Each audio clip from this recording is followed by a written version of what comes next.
Welcome back for another most special update, friends. We are seeing crypto push on through new highs. The total crypto industry is hopefully going towards this $10 trillion number throughout the bull cycle. We are making these higher lows on the total crypto market cap, which is beautiful to see. 3.4 trillion. We're almost going to go to 4 trillion. And then we get the fable alt season starting to appear. We haven't seen alt season appear yet. Why? Because of the business cycle. And we need things to keep rising up. We have seen absolutely no retailer interest come in for crypto yet, which is great, which means they're not ready. They want to see higher prices and higher prices. So we'll see. Maybe we do some skitzeering around, but we're going to have to be more patient. But let's talk about the fundamentals, friends. Are the fundamentals still strong? Are they worth us still hanging around here? Yes. I mean, for example, check out like DeFi and ChainLink, friends. ChainLink still secures 64% of all oracles per DeFi Llama, the website. Now, here's the thing, right? This is interesting. So I did not know, but Justin's son, he had his own ChainLink. It's called WinkLink, okay? WinkLink. Now, what happened to it?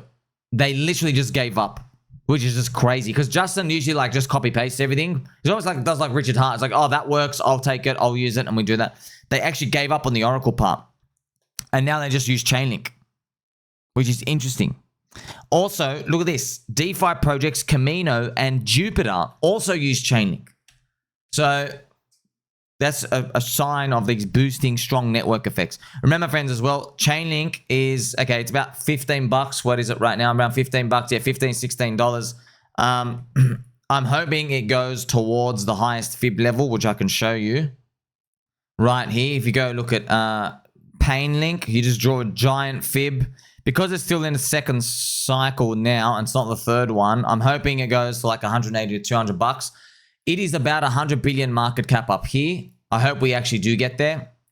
That'll be beautiful. And then maybe there's a bit of euphoria and stuff out here. So that'll be great. Now, it's like only a 10x from here, but that's because ChainLink is off its low. If you look at it, okay, this is big. So for example, friends, like ChainLink is like up 2.5x off its low as of today. But for example, Hex, it is like 60% below its low from the 2022. See what I mean? So that's a huge difference. One's up 2.5x, one's 60% below. So that's why you're looking at where these things might be to go. They have a lot of distance to cover depending on the coin. But you know me as well. I like to look at the ratios compared to Ethereum. This is Link ETH still doing this forever sideways move up here. Hopefully one day we just get this kind of snap up and then we'll basically take it from there. Also, friendly reminder, in the next cycle, BNB will be in the third cycle. ChainLink will be in the third cycle. The DeFi sector will be in the third cycle. So it's going to be like scary. It's going to be cursed. However, the beautiful part is first cycle we're all unicorns. They're amazing. Now we're in second cycle stuff. We need to see them in the second cycle. And there is still one good big pump. It comes in, it changes the world and people get excited. Enough for us to do really well in them. I also want to show you this, friend. So shout out to Victor. Victor made a reply to Ivan saying, is PulseChain the only layer 1 left that has not had a major hack or exploit? And then our friend Ivan, the technologist, replied, cough, pDAI, cough, cough, with a smiley face. So it's obviously having a joke, wink, wink. So this is kind of funny, Ivan. Like, man, come on, bro. You've been in crypto for that long. You can't, like, watch my videos, bro. I know he's a very, very busy man. Look, Ivan, don't know if you guys know, he charges $100,000 for an interview. Okay, so if you ever see like a 60-minute interview, and you will have them in the bull market, where I know you don't even watch them, like 6 people watch them, because it's always like a guy with a bad camera. He's got like, you know, just not good at communicating, speaking, and like, yeah, they just pay like 100 grand to get there. It's actually huge. But yeah, I know, because Ivan's a busy man. So like, I've written here, Ivan, like 95% of PulseChain plebs, genuinely believe there was a Vietnamese kid who exploited and hacked PulseChain. Now, Ivan, just letting you know, yes, pDAI narrative, 95% of PulseChain believe the Vietnamese kid, right? That he had a big fat dong and he exploited it. And then he sent feetpics.exe to Richard 2 years ago. And then 2 days before launch, he was able to mint pDAI. And that's what they generally believe that. But why? Because it comes from Richard's Twitter. And, you know, friends, how there's a risk diode where Richard like doesn't want to send you to scams. Okay, maybe there's a retard diode too. Maybe Richard's really like, you know what? I don't want non-believers to be in this stuff at what all. So what I'll do is I'll funnel them. And also, friends, didn't you see on chain, he sold the pDAI with that 5996 wallet.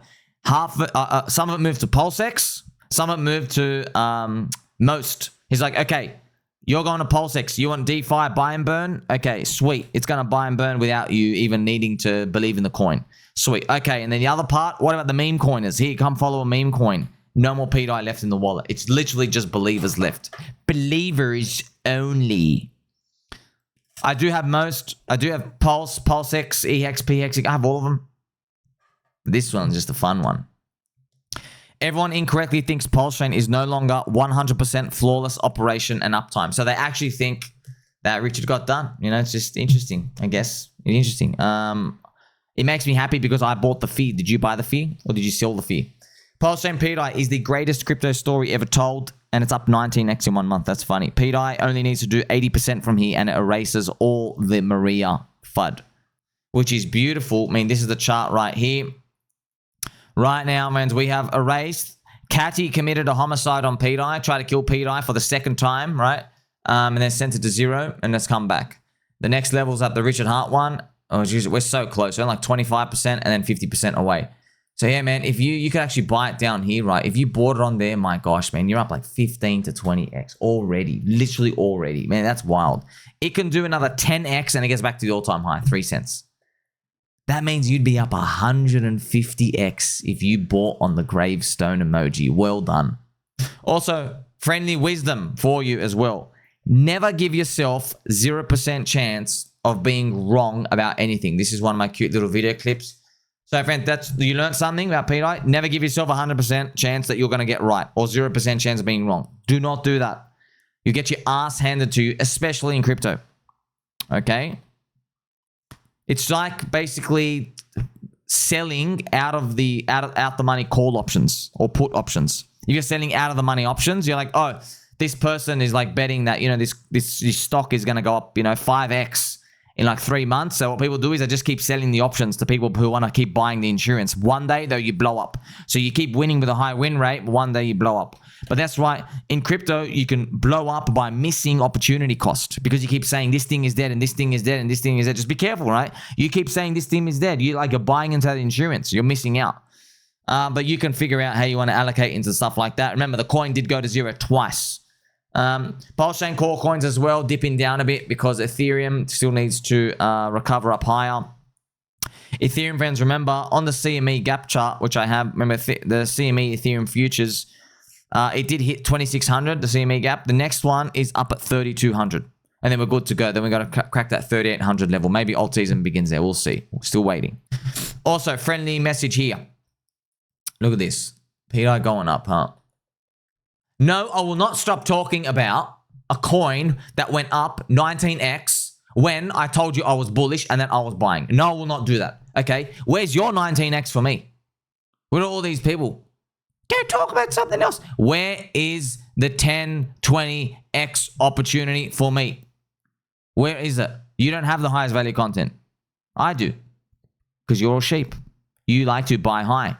There's no more X's left. I buy high and buy low. It's called the conviction play. Study it.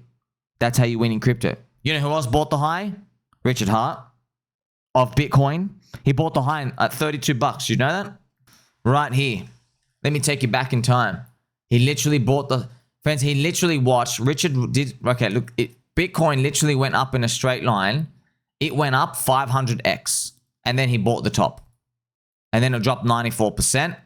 And then he bought more. Sure, he bought more and he kept holding it. There you go. So, study the conviction play. And remember, actually, let's just read this. I can't believe Richard Hart found a way to participate in this stablecoin supercycle. He does not need to rely on gatekeepers, USDT, USDC, or Skynet, USDS. So USDT, T for trash. USDC, C for cuck. USDS, S for soy. We have our own decentralized native stablecoin, and it pumps too. pDAI is crypto's greatest story ever told, and they even sent it to 0 twice. We are the oracle. And when I say we are the oracle, I don't mean, oh, we're going to say it. I don't actually say that because I don't know how it actually gets there or if it gets there at all. What I'm just telling you is like, when we say we are the oracle, as in there's a way to make this thing work, I'm sure. I just don't know the full reason, but you're using the dexes. You're using on-chain. You are the price. Nobody can turn you off. You don't have to rely on like a ChainLink feed. ChainLink have like a multi-sig. They can just turn off the feeds and blow everything up if they wanted to. Richard doesn't like that. Richard doesn't want that. We don't actually make crypto for that, by the way. Check this out as well. MicroStrategy is going to buy more Bitcoin. I reported this to you in Juicy News. MicroStrategy is going to sell $2 billion of stock to buy more Bitcoin. It's funny. They'll frame it as, we're going to buy more Bitcoin. Yeah, where are you getting the money from? Oh, we're going to sell stock for it. You know, they'll be able to grab money later on. So that's what they're going to keep doing, fans. They're just going to keep dumping the stock.